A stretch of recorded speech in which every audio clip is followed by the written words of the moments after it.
Bjørn Melhus started his artistic career already 35 years ago with the film Toast. And don't laugh.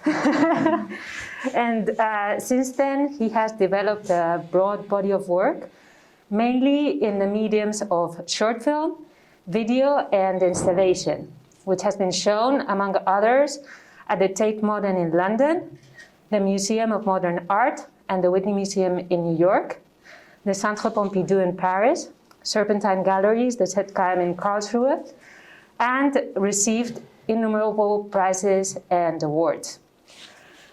So apart from this institutional recognition, it is important to highlight Bjørn's work as a professor of fine arts and virtual realities at the Kunsthochschule in Kassel, and his great influence on a whole generation of young artists.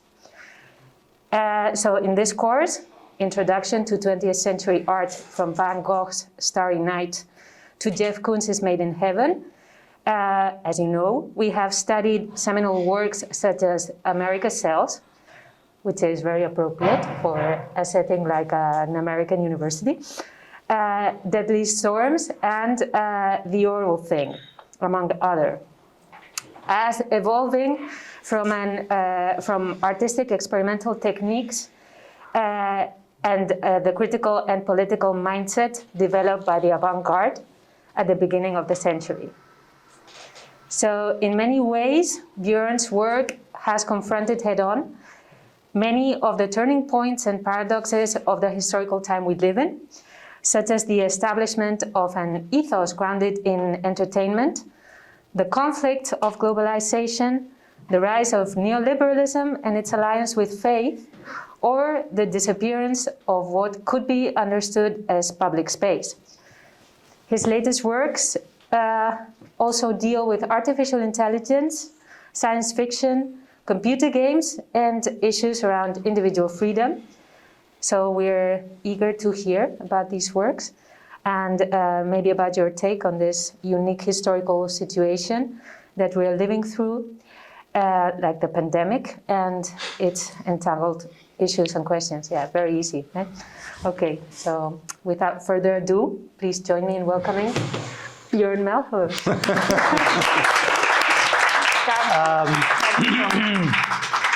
Thank you so much, Laura, for the invitation to come here. And I just said earlier, I'm not, I took a year off from school myself and just tried to, after 18 years of teaching, not to do so much, but I couldn't say no in this case. And I'm happy so many people came today. I was a little worried yesterday because it was Halloween, and I suddenly remembered, I think it was still in the 90s, I was supposed to give a talk in Austin, Texas on November 1st, and we didn't count this in, that there was a Halloween night before and everyone got wasted. And so it was a huge auditorium and only 6 people showed up. It was like really, like I walked out, it was a bright light, and I started to talk, hello, and then suddenly I realized, suddenly I was on stage, it's like, is there anyone? And like last row, yeah, we're here, 6 people. So, yeah, so I'm here, and I've introduced like Van Gogh to Jeff Koons, and Van Gogh couldn't join us today. No, this is, I have to make this joke because of. No, back to Halloween. I mean, this is like the time of year when the ghosts come back, and we celebrate. I mean, in this this other world, the world that is maybe not this present world. It is somewhere, and it is around us. And this is like we don't know what it is. Is it the afterlife? Is it our collective consciousness where these ghosts are? And this is, of course, when we go through these things, like also trauma in society that goes somewhere mostly in mainstream media. And on my long journey, Laura addressed some points what I was interested in, but on my long journey, I also came to that and questions these things. There is a wonderful book that was just released everything was now we can say like what happened in 19, because in 2020 not so much happened in general. But so I released 2 books in 19. So this one is Spectral Afterlives, also the title of an essay by Elisabeth Bronfen. Elisabeth Bronfen is a Swiss-German-American literary and cultural critic and academic. She's a professor and shareholder of the English literature at the University of Zurich, as well as a global distinguished professor at New York University. Her research interests include 19th and 20th century American and British literature, gender studies, psychoanalysis, and as well as intersection and interaction between different cultural media. And I was super happy that she agreed to write on a selection of my work. And so Spectral Afterlives, also the title goes exactly in this. And yeah, so I can just pass this book around. Because in a moment I want to go into that a little bit. And the other book that I released in the same year was Hot Set. Maybe you've seen this person on a big banner next to Brandenburg Gate that year, because I had also a solo show there about the studio practice. And it was the first time that I said, like, okay, I want to make a book with images how I work, so you see like a lot of like all the behind the scenes. Also, this is Walter Koenig. I pass this around, but I heard that you looked at some of my work, already, but. I thought like today I want to go into like the background of the practice, like how things happen, how I get interested into something, and I'll talk a little bit about this.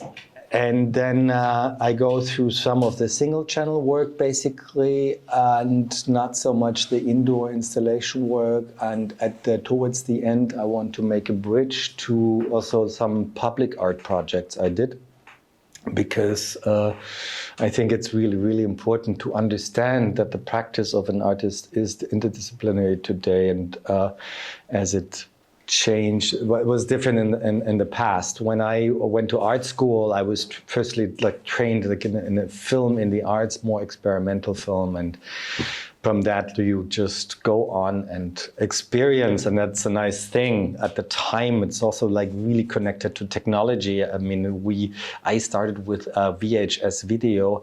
The internet was not invented yet. There were no smartphones, nothing, and it was really complicated. But as technology changes, a practice can change. So this is also like when I look back to like 30 years of practice, it's also like a part of the history of technology changing. And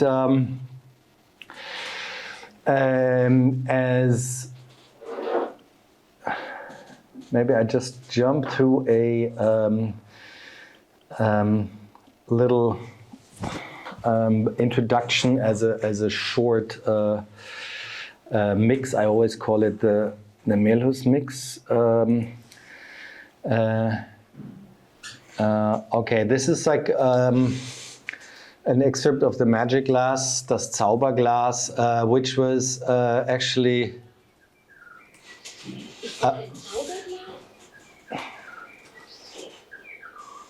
Darin sieht man sich besser als in einer Wasserpfütze.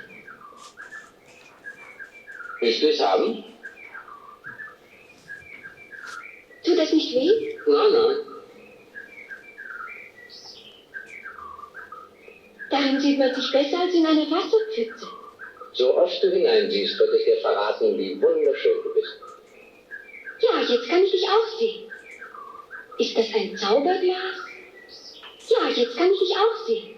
So oft du hineinsiehst, wird es dir verraten, wie wunderschön du bist. Ja, jetzt kann ich dich auch sehen. Ja, hier durch. Ja, jetzt kann ich dich auch sehen. Ja, hier durch. Ja, jetzt kann ich dich auch sehen. Ja, hier durch. Vielleicht Jetzt kann man uns beide hier sehen. Wo? Dort. So yeah, I just wanted to show this short excerpt as a beginning, as an introduction to like how I started this work, the Magic Glass, das Zauberglas in German. Was 30 years ago, 1991, when I did that. I was still an art student myself, and this kind of display that you can see here, there was the only, like this is how we receive pictures these days. And for me, it's like there is a world inside here, in color. This is a world that's black and white, and then we both look out of the screen. Usually, I mean, this work would, from the time, and this is like a very important understanding, would have been shown also on one of these screens. So there it would be this chain, like, from one reality into the next reality, into the next reality. But also at the time, it was for me the first time I kind of split it in two characters. Or the beginning, I always say like the Zauberglas is the beginning of a practice that exploded over the next decades. And in this time there is this female character in the screen and the male character outside, and somehow they try to connect, but it's also a question of communication, and they cannot really communicate. They fail in their communication. I continued this question with a longer work, and this is far, far away in English, weit, weit weg in German. You get even a German class today.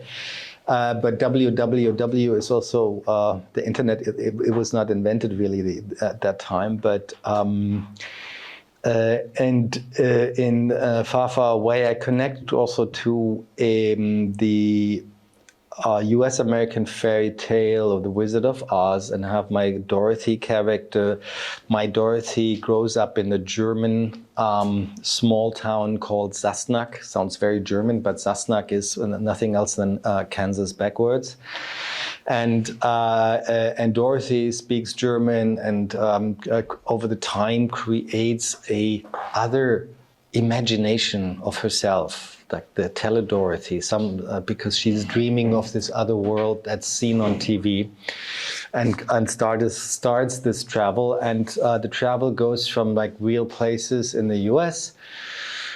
I see this is New York with the still existing World Trade Center, and goes over and over, and suddenly more into a cyberspace at the end.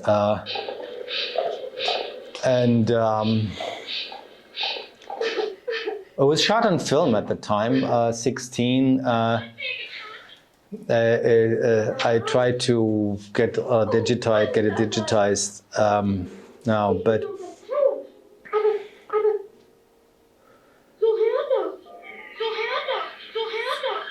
it was even before mobile phones. So.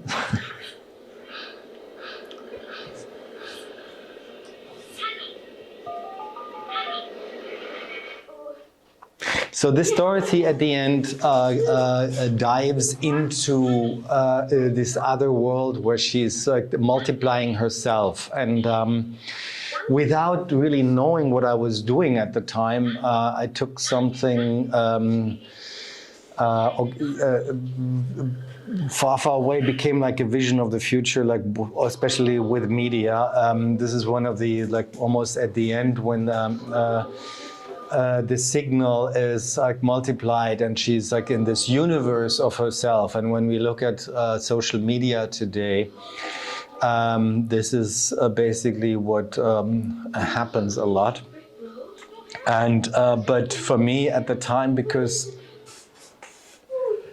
it's important to say this was still we in the 90s we still lived in analog times, and a signal became weaker as as more you used it. But the big jump to a digital world really happened by the end of the 90s. So that's why this Dorothy is so the Tele Dorothy, the one that is become more blue and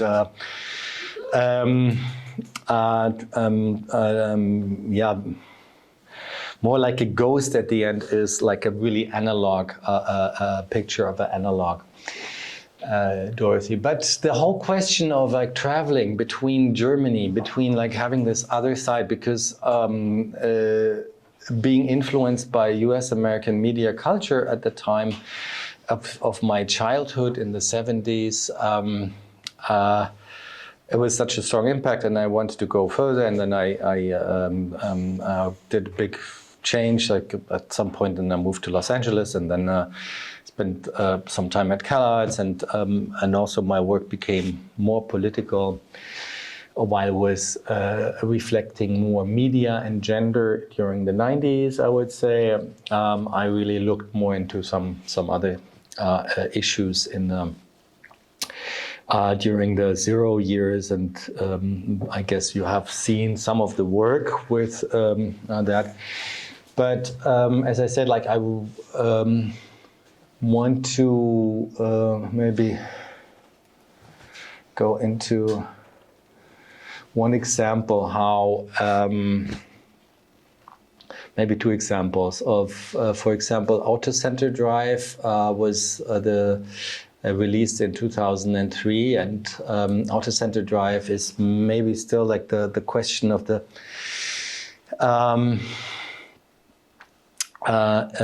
this, let's say, continuation of Far Away, and with the wild, the West, the American West, and my main character Jimmy, who explores that, and it was.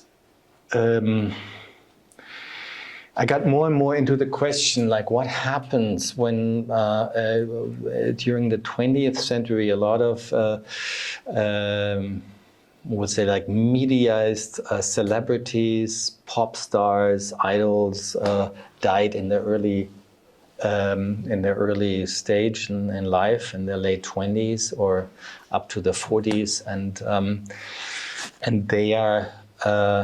It's like this paradox that you have to die young to become young forever in the media. So always said like Michael Jackson just made it. You know, it's like I was worried that he would not make it to stay young forever in the memory, but it's really, really important. And in Autocenter Drive is, you can watch all these, like this is 28 minutes, I don't want to show the whole thing, but Autocenter Drive is a journey with different characters in a place that is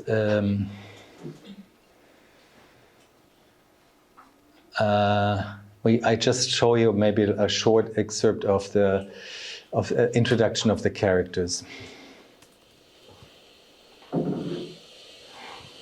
Oh yeah, this is of course Southern California. It's like the world of the sprinklers, the suburbs, and it's paradise. It's also the world of. What I say, like there's one shot, it says Eternal Valley, and Eternal Valley is also like a space in afterlife. Is this the hero of the movie? Or he? Or he? Or he?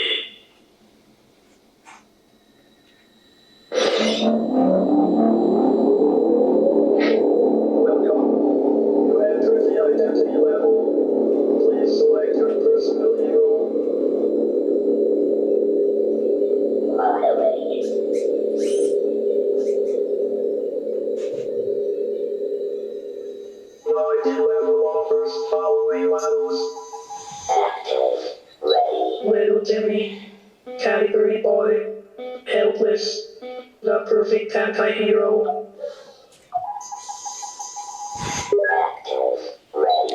So this is pretty much at the beginning of the film, and at that time I picked some characters. I used only the voices of all characters of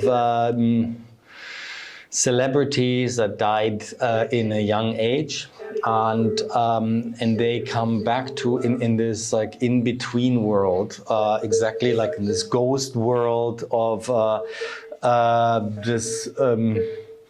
Strange suburb, Southern California, and it goes out into the desert and comes to a final confrontation between two characters, Big Jim and Little Jimmy. Little Jimmy has the voice of James Dean. Probably no one knows here who James Dean was, but he was, I think, a very important young actor who only did 3 films and then died in a car crash. And Big Jim has the voice of Jim Morrison. Maybe this is better known. He's better known. But it was also in this like final dialogue.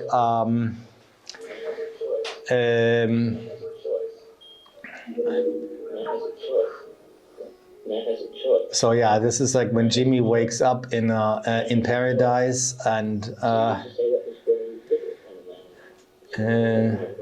just jump to the other scene in a moment, and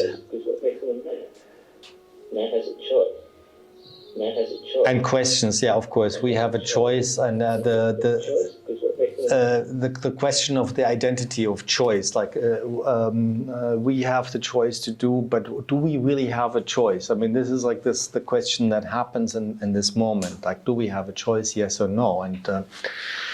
And then I-Man shows up. I-Man is like, of course, we have, since we live in the culture of since the end of the 90s, like we have iPhones, iMacs, and so I have I-Man, and later there's also Human. But I-Man shows up in front of the Hollywood sign. Human kills I-Man at the end of the film. But in this final confrontation, there is a dialogue between these two, Big Jim and Jimmy at the campfire, and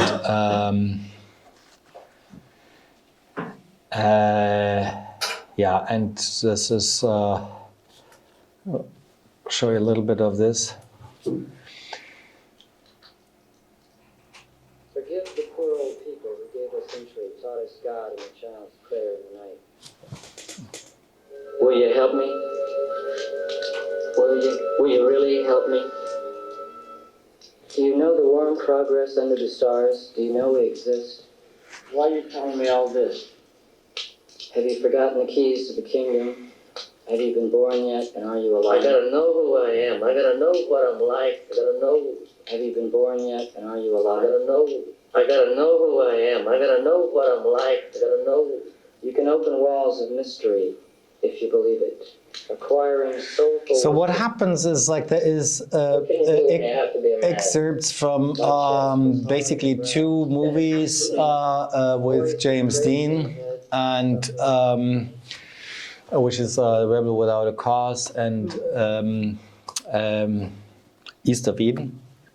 And on the other side there is An American Prayer, an album of Jim Morrison. And I used quotes from both sides to create a dialogue that almost where the little Jimmy character addresses from the source that I use, he addresses his father. But then in the use of this dialogue, he addresses like someone whose voice is from the next generation. So this is a cross-generational twist, I would call it, and this is because I'm saying that because this is like the freedom that I took, like to bring also some people in my vision, in my fantasy together, who never talk to each other, and finally they do it in this world, like, or the ghosts, as I conduct these ghosts, or the voices. I mean, the voice is always also very important, and as we know in some practices with the medium, in some seances that, if like in the outgoing 19th century, what they had in some salons, that when the ghost came into a body, they spoke with the voices, like the ghosts of the ones who came from the afterlife. So this is, yeah, we see here like. Get out! Get out! Get out! Yeah, now he's like, this is the end of the weird dream, and the agents are gone. And Jimmy goes in a car. No one drives towards the horizon in the desert. And just to tell you, like, sometimes, I mean, when you see these pictures a lot, and I mean, some of the making of gives you an idea. The situation in this car when we shot this scene was, so there was only like I had this camera guy, and it was me. There was no one else there on set, and we had to shoot it somehow. And there's this moment when I talked to the camera. Oh yeah, this is like another thing. The car approaches, and it said like, yeah, how can we shoot this scene? Like someone has to drive the car, and so we set up the camera behind me. I pressed the button, and my camera guy was driving the car. And inside the car,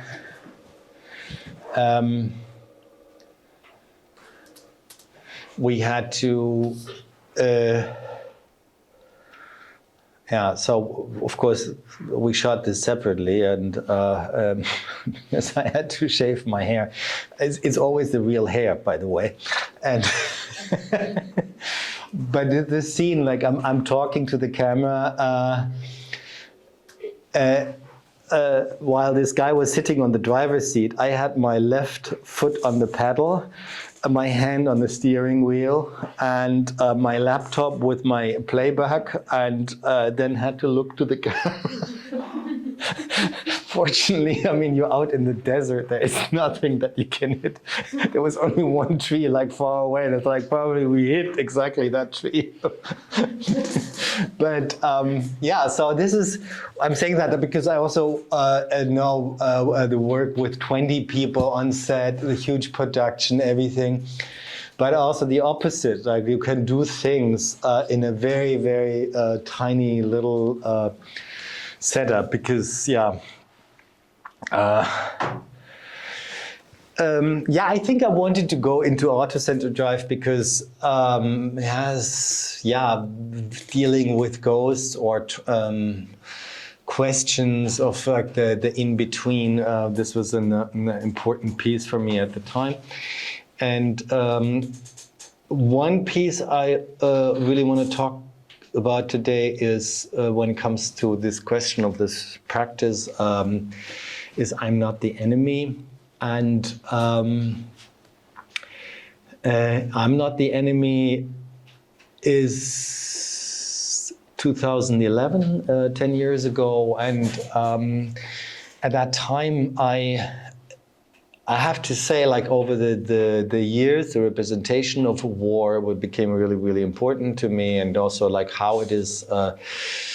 In 2003, I did this piece, a huge installation, Still Men Out There, only dealing with US-American war movies and the sound of it and color fields.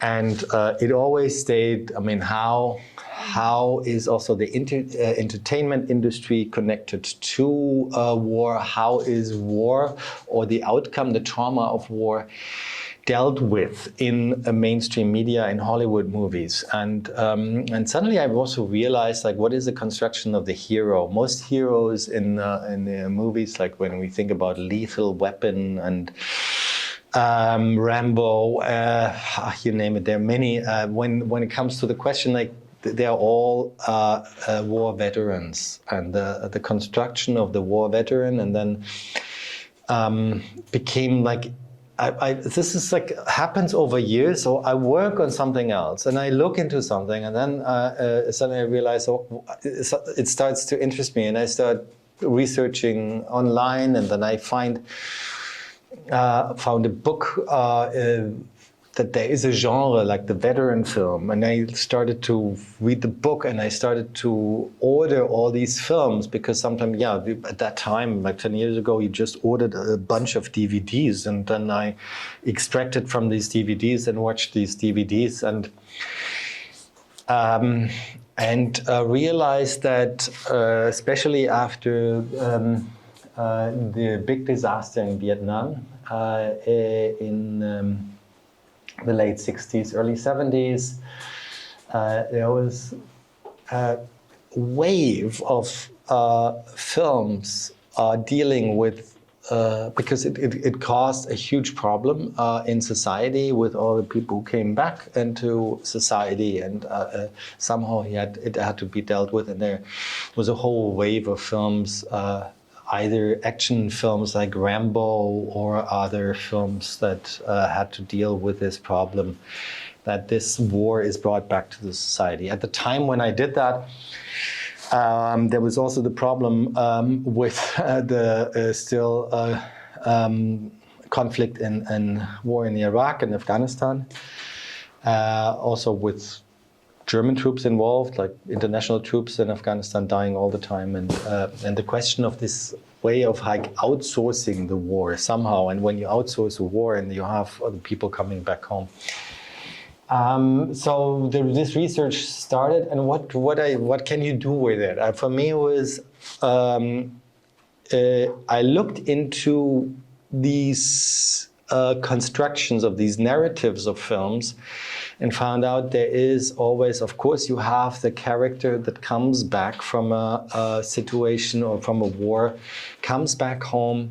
The home is something really uncanny, as also like in Sigmund Freud, there is a wonderful essay by Sigmund Freud about the German word unheimlich, what is the German uncanny, but it is also the uncanniness in the familiar, in the home situation, and so that was also one important part. And then so we have, and I thought, like, okay, I create something. I just try to, like, from all these movies, I try to cook it down, to create my own narrative in a condensed version. So I have the character the guy who comes back home, like this former soldier. Then we have the mother is always really important. A mother figure is in these films, and a very strong mother figure. And then there is always either the father or the brother who stayed in a civilian society and doesn't get the point what actually happened. Then there is sometimes like the girlfriend, and who is like, it doesn't really work out, because the person who comes back is so traumatized, post-traumatic stress disorder. And then there's always a visitor or often, I mean, there is by Elia Kazan, the film The Visitors, with his friends coming, also old friends from the war, coming to the house, and it's getting really disturbing. So I just show you a little bit about I'm Not the Enemy, and to show you the different the outcome of the. Let me just quit the. Yeah, and I placed these in like a German surrounding, more or less, but timeless. This is actually from the neighborhood in southwest Germany where I grew up. I grew up in this kind of weird utopian satellite high-rise shit.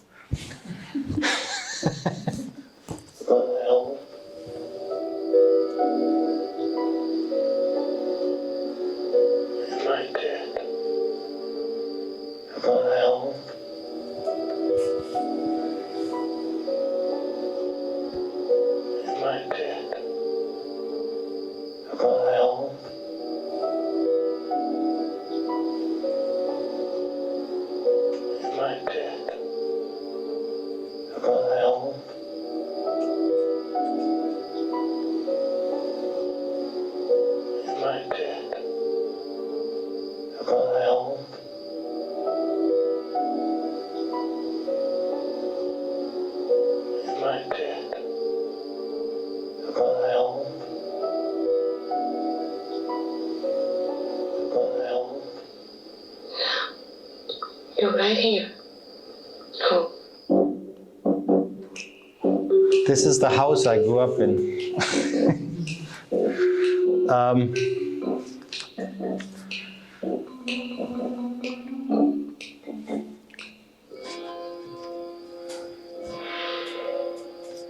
You seem so far away from me since you came back. You seem so far away from me since you came back.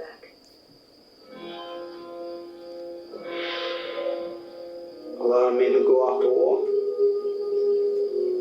they just don't come back the same.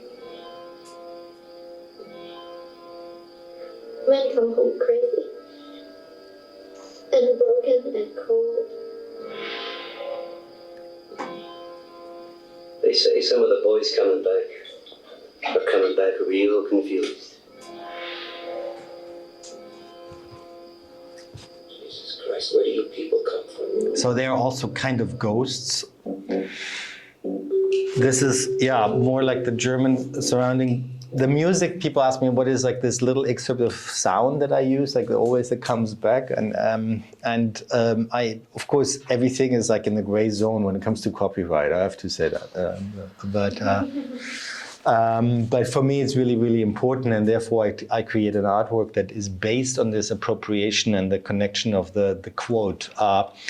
It's the beginning of Rolling Stones' Out of Time, and it is recorded in 1966, actually March 1966, when I was born, and also in the time of the war in Vietnam. So this is like, I use this little, as I say, like out of time as a timestamp of to connect, to build a second layer of meaning in here. So it is all there, but with my work, I really try, sometimes it takes longer, like to have this different, like there are always, when you dive a little deeper, everything has a little meaning here. So this is actually Kassel here. It was a very cold and beautiful winter during that time. So I just maybe go a little, they come and go, and it comes more and more to a conflict in here as. I'm not the enemy. You're not ghosts to carry around. And we go a little further. Yeah, this is a nice one. They're coming out of the walls.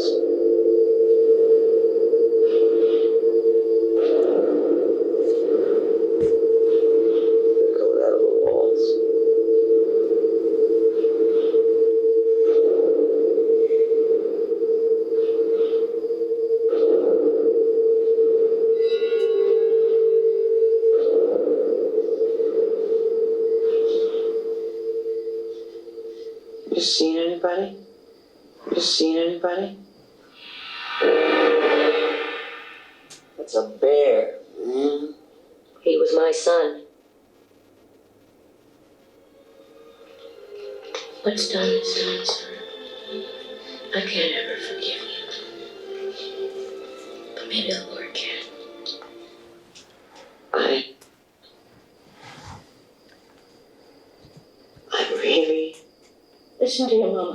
You're a good man. You hear me? So the bear in the wall is also connects to another veteran story.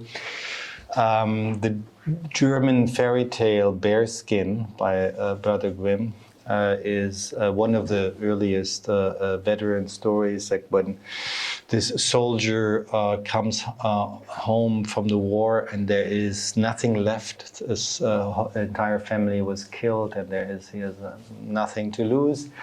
And suddenly there is a devil showing up and offering him a great deal that if he doesn't shave and cut his hair and his fingernails for 7 years, he will have always money and everything will be fine. So that's is what he's doing, and he's not even, I think he's not allowed to sleep in a bed, and he becomes like he turns into an animal, kind of into a bear.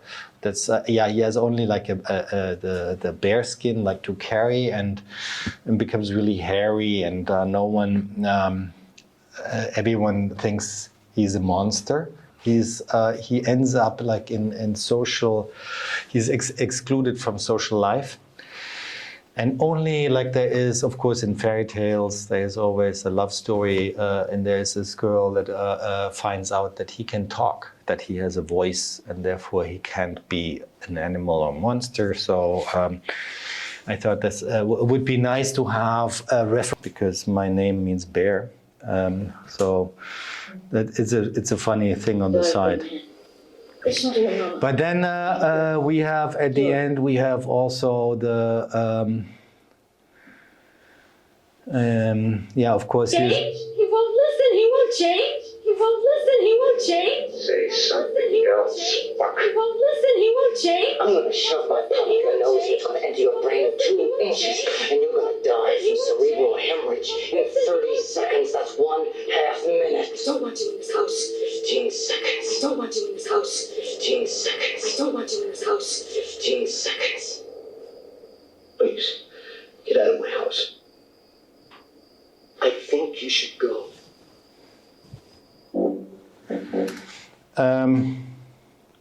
So, and then there is the last encounter. I'm finished! I know you can hear me! I'm finished!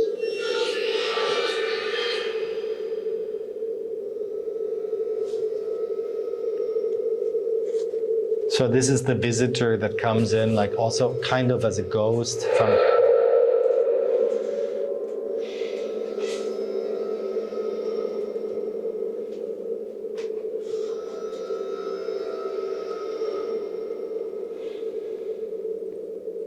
Yeah, you got a weapon. Yeah, you got a weapon. We all got weapons. Anybody can blow anybody away. Any second. Which is the way it ought to be. Always. Any second. The Army calls this a weapon. Always. Any second. Anybody can blow anybody away. Any second. Yeah, you got a weapon. We all got weapons. Anybody can blow anybody away.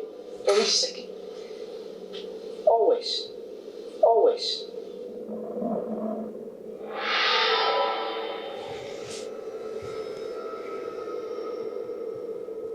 He's not my friend. He's just someone I know. I've seen a lot of killing. Which it's our duty to do. Okay. I stop it here, and there is like in the credits that all the references are mentioned, like what the films I used for this one, and also in full length on my website you can check this out. And but what's important for me to say here is, because of course I always say, like, it doesn't deal with this. Directly with this issue of post-traumatic stress disorder or war. It is rather it deals with the representation in the media of it, and brings and negotiates it and brings it, like, cooks it down to something. Although what the whole background is basically that I don't know if you know that more people of troops like who went to these war zones, like at the end, more people committed suicide of the ones who returned from the war zones than actually who died in combat. And that's a fact. That because it is a huge problem. What it does. I mean, not to speak about what they do there, and in this whole idiotic like conflicts. When we think about, when we look back to Afghanistan and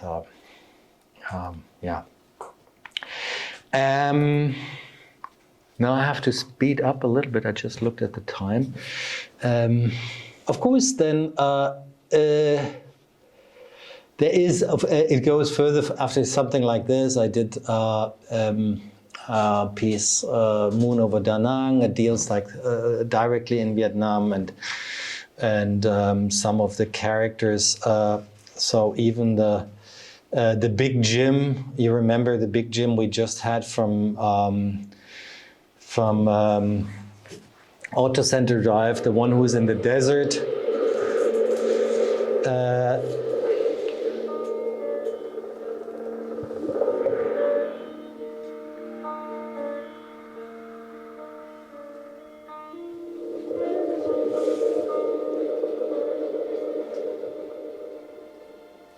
Did you have a good world when you died? Enough to base a movie on?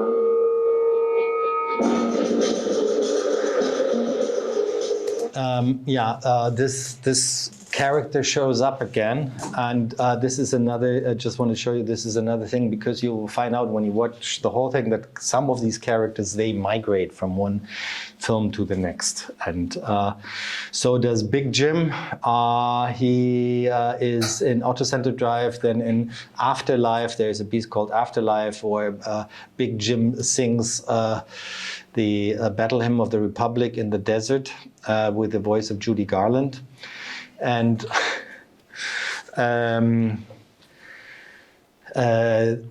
so Dorothy shows up several times and so on. So they are all family. But then a very important piece that came out in, what year was this? 14, I think, it's called Freedom and Independence. And what you said before, it deals with capitalism, neoliberal capitalism, and the change of urban space. It was shot mainly like in gated communities in Istanbul at the time, and the outsourcing of public services like police into private security. Therefore, they have this private security guy in here, and the main act is actually Randy, and Randy with his Swarovski dollar is my wicked witch of the Ayn Rand. You're familiar with Ayn Rand.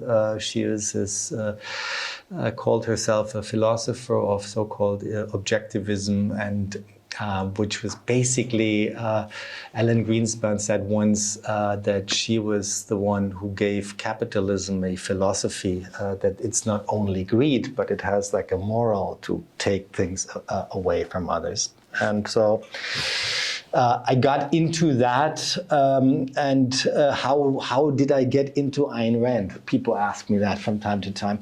I was working on something else some years ago. This was about, had something to do with Mars, the planet Mars. And somehow I ended up on a website, Capitalism Magazine. I can really recommend that website, Capitalism Magazine. It was like there was a long text about why we should privatize Mars, or the mission to Mars. Everything what's happening now. This was 2007 or something when I read this. Now it happens with all the companies that want to take over Mars. And for me, like, what is behind this website? Who finances this website here? and it was the Ayn Rand Institute. And then I thought, like, what is the Ayn Rand Institute? Who's Ayn Rand? and then I found out about Ayn Rand, that she's really like one of the most read political authors in the United States, and that they distribute the books all over. And she's kind of, there was once a wonderful article that she was like the home philosopher of Donald Trump, and these like mindset. And of course, for me, it was clear I really have to do something with it. And it turns at the end, it turns into, oh yeah, there's like this talk about these two guys here, freedom. They're called freedom and independence. Well, I had this. You know who is freedom and who is independence? And me together forever. Yeah, so this is short before they blow up, freedom and independence, and they are these, kind of two goofy characters, always running around with a helmet and in these gated communities. And when I started this whole research, and the marriage of one side is the by the change of the century, suddenly we had more and more stronger influence all over the planet of the religious thought, in cinema, in mainstream culture, but also in politics. Even if it's like the Christian evangelists or the Muslims, the Jews, like everything, like more and more religion leaks into our society. So there's one side, and the other side is capitalism, the way of like the hardcore capitalism, and that goes together, as we see in certain systems, kind of a Dubaization of the world. But why are they called freedom and independence? I looked at two films at the time, two inspirations. One was Deep Impact, and the other one was Armageddon. Both films came out the same year. Both films have the same plot. A meteor or a comet is threatening the world. In Deep Impact, this was the morgue for the crematorium before they went into, this is on the left side, you see the big Betonhalle where they have the concerts now. But they used to have a storage for 850 bodies there in the past. And so I was like happy just to catch the moment to shoot in there. You can also watch the whole thing online and on my website. It's just like with every little, like there's so many anecdotes and stories to tell. How you also, like how you shoot, how you maneuver things. Like when we, for example, just one little story about freedom and independence. When we shot in Istanbul, I was really worried that because of course we had no permission, never even asked for permission. What happens when they ask us, and when I run around in this goofy outfit in a gated community, and I felt like, okay, we have to create a fake identity. So we created even a website. It was called Global Run Fun, and a business card and everything. So, and it says like in this whole, of course, a neoliberal, like the travelers, like traveling around the world, and you, at least you have to show something. Yeah, we are shooting for Global Run Fun. Yeah. And we had the website, I think it's off now, but we had the website with me in this outfit, thumb up and smiling. So fortunately, we didn't, I mean, it was not really necessary to use, I mean, because you're more suspicious if you walk around in jeans in these neighborhoods. With me in this outfit with a helmet, I was totally accepted. So we thought like this could be a problem. We got only once like a bit in trouble when I was in the outfit of a private security man, and then the real private security man showed up and asked us what we were doing. And I always had this guy with me who Turkish did the translation, and it's like, oh, tell him we are shooting a film for German private security people, how good it is here. And I think he didn't buy the story really. So he wanted to have a business card or something, and then we said like, okay, we give him Global Run Fund. Just to get out of the situation. And it worked. But yeah, sometimes it is, you have to help yourself in this thing. So I look at the clock, and then maybe for the next, oh yeah, I just wanted to, before I go in the last 15 minutes, 20 minutes into some public art projects, I wanted to show you excerpt of Sugar. Sugar was in an exhibition here in Berlin at Kindle 2 years ago, and yeah, was awarded in Oberhausen at the festival last year. And it was for me the question of the big point, like how do we deal with I have it maybe just in the background, to deal with the reality of artificial intelligence and the robot. What is it like to have a robot? And because that came up since like almost 10 years now, maybe 5, 6, 7 years, like it became really hot topic. And for me, the only way to address it was through slapstick. I mean, I'm interested like in Buster Keaton and old slapstick, and because all this,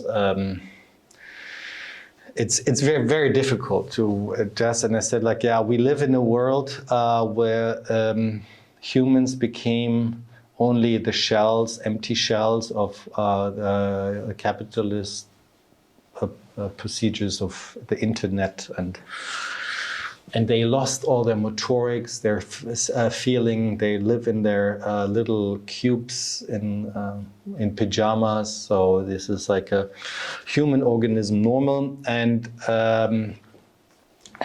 my human organism normal speaks with the voice of an influencer. So this was at that time, so this is a big change in the practice. That's why I wanted to address it, is that I didn't go into the archives of the past, or I went right into the present of influencer language, and was really, really interested with this. And then on the other side, we have a fluffy, sweet robot that comes in and to take Han out of this routine. I just show you a short excerpt from this. The so-called runs. Slide, click, share. Slide, click, share. Slide, click, share. It's magic. PON stands for Human Organism Normal, and it is the carbon-based extension of the digital cloud. Consumers became the medium, and consumerism the message. It worked. It was perfect. It looks great. I'm so happy. I am so happy. Connectivity replaced real human contact. This amnesia of touch not only ended procreation, but also terminated the human condition itself. These horns lost all motor function. May I introduce myself? My name is Sugar. I'm a discontinued model of Lunar Lab Robotics, the first generation artificial consciousness, equipped with a sensitive skin surface, a domestic companion with a human compassion and a warm touch. I can dance, I can love, I can feel, I can be excited and sad, I can be happy, I can make others happy, I can even think autonomously. My mission is to reactivate the human senses of the last existing pawn.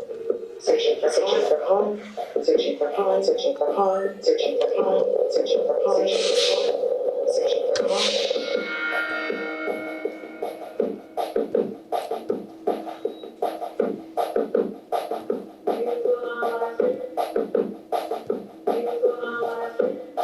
So yeah, this is like... What's going on in the live stream? Not too much yet. Just seeing the audience. Just seeing the audience. Not too much yet.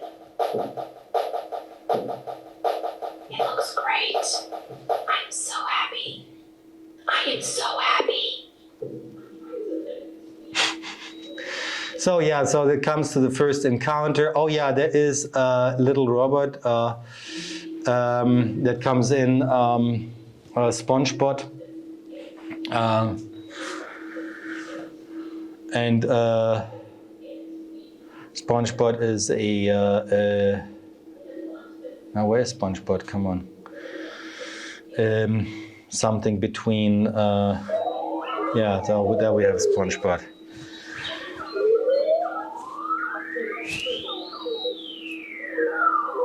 From the world of the sponges that grow somewhere but is domesticated, so some entity between machine and plant and machine. I'm so freaking excited. This is amazing. This is amazing. I'm so freaking excited. This is amazing. So they have, like, they tried to I didn't even know about it. Did I not know? Are they out? When are they coming out? 129? 129. Huh. What's this? What's this? Huh. What's this? Oh boy. My goodness. This is like a really sexy video. So this is pretty exciting. You just gotta love Donald Duck. Don't care. So yeah, so they Sugar really tries to involve Han in some actions, also like physical actions in racing and dancing, and nothing works. And it's a very, very sad film. But there is like Sugar has a dream, and when machines dream, they dream other things, and of the outside world, what's left in the outside world, there is like some maybe collective consciousness beyond the body, beyond what we see as a anthropomorphic, and this is like the vision, the dream, and Sugar leaves, and there are these sponges, and communicates with the sponges, and Sugar leaves at the end to go outside, and in this like outside world, which is shot in Gran Canaria. Oh my God. Yeah. And at the end, Sugar, you don't know what happens with Sugar. Is Sugar like dying, or and I don't know. I always say like it's not death. It's like more like a transformation into something else, into. I don't know if Sugar is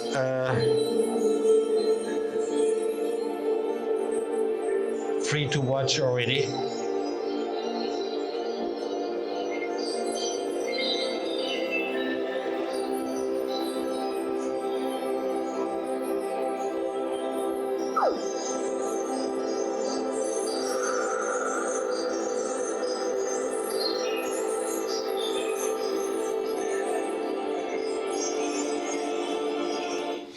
Okay, but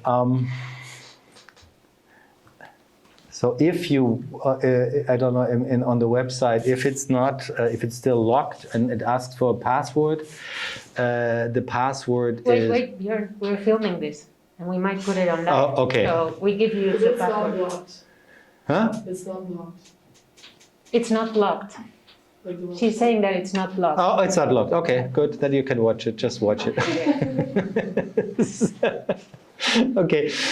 Last, yeah. Just before I switch it, I forgot that I wanted to show you what I'm working on right now, and of course talking about the impact of the situation we had to go through in the last years. I mean, I had moments of crisis in my life, and catastrophes around me experienced that, And always it comes back and you think, you don't know what is worse. I was like literally running away from the collapsing World Trade Center in New York. Then I was in the day when Fukushima blew up, I was in Tokyo. And always like this kind of crisis that you think it only exists in future scenarios, the apocalyptic scenarios. And but now we experience a time when we have to encounter that. I just started to read this book by Srečko Horváth, and After the Apocalypse, and it is exactly the this amazing or interesting shift. We have to go through, and it starts with a little note. It says, like, please note the post-apocalyptic fiction section has been moved to current affairs. So this was a sign in a bookstore in Massachusetts in November 2016 after Trump was elected. And then he starts with a little other quote from Kierkegaard about the situation of a theater where they have the fire is broke out backstage, and the clown comes to the stage and says like, oh, we have a fire, and everyone is laughing. No, it's really, we have a fire here. No, and everyone laughs more and applauding the clown. And this is basically a bit the situation we're in right now. It's not just like the pandemic we go through, it's also the whole situation with global warming. And you see like all these summits, they do one after the other and nothing comes out. And we would just sit there and look at this. And then we had to go through something that was, I think, a huge impact with the global pandemic last year. And now we suffer. I think we have all changed. I see it in myself. Like it's really difficult now to become social again and like everything. And I see it with friends. I just had a long conversation with someone yesterday, and for me, it's always a big help to go into write these points where it hurts, where it's like really weird and strange. And Elizabeth Bronfen released a book really early last year in August in 2020 about the pandemic. It's called a German title, Angesteckt. And it's about the cultural history of the pandemic in literature and film, and this book was a big inspiration for me. And like I really need to look into that, and I started to read about for example, the plague of Albert Camus, written in the 40s, about the outbreak of the plague in Algeria. It's a fiction, and what happens. It was exactly what we had to go through. It was exactly like these scenarios. They are really into our collective mind for years and already. And of course, humankind had to go through these things. And it is always negotiated in fiction movies. And I started to look into this, and as like the method, as I explained with the post-traumatic stress disorder earlier, I did the same with this topic. And it's so interesting, like to go through all these pandemic films, and you certainly end up immediately with zombie movies, because there's also a virus that goes on and stuff. And then they said already last winter, when you watch zombie movies all the time, you go through the pandemic much better than, and it's like, really? Okay, I did that. And yeah, it is true, because you walk out in the evening and then it's not so bad. It can be worse, you know? It's like there's no like weird creatures running after me. And I started a project that I just shot this summer. Another one, very simple, easy, and with some characters, and I show you a very, very little snippet of it to get an idea. And it is nothing, I mean, there is no sound yet. It's a rough cut. It's not color corrected. Therefore, sometimes it's gray. It is sometimes black, but just to see like how I try to handle with this.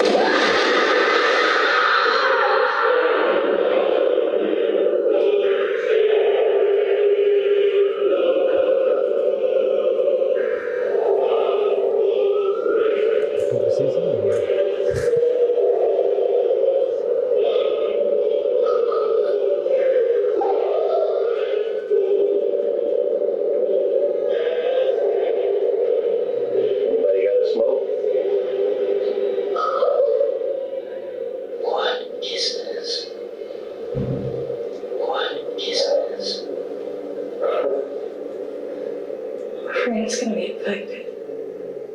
He's sick. Okay? He's homesick. He's sick. So? It's a nasty flu. What? It's a nasty flu. Some form of as yet unidentified parasite. A virus. You think it could be plants? Or worse disease. A virus. That is growing inside you at a very rapid rate. He's sick. He's homesick. It's a nasty flu. A virus. Or worse disease. It's a nasty flu. It has also compromised your respiratory system. So at this point, I think we have to believe this is respiratory. How do you know so much about it? I mean, we can't even tell people right now what they should be afraid of. There's a cancer. He's sick. It's a nasty flu. Nasty flu. He's homesick. He's sick. He's sick. Frank's gonna be affected. Do you have any idea how you could have come in contact with this? You think it could be plants? You think it could be plants? You think it could be plants? You think it could be plants? You think it could be plants? Do you have any idea how you could have come in contact with this? You think it could be plants? Strawberries. What? Sorry. Oh, God.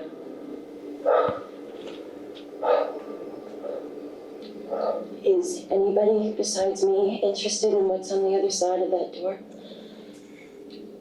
Is anybody besides me interested in what's on the other side of that door? Or worse disease. What? We need to stay in this house.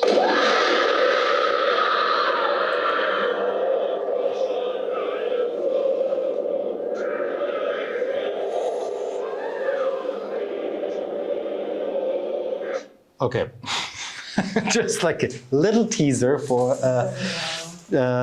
something that will come up soon.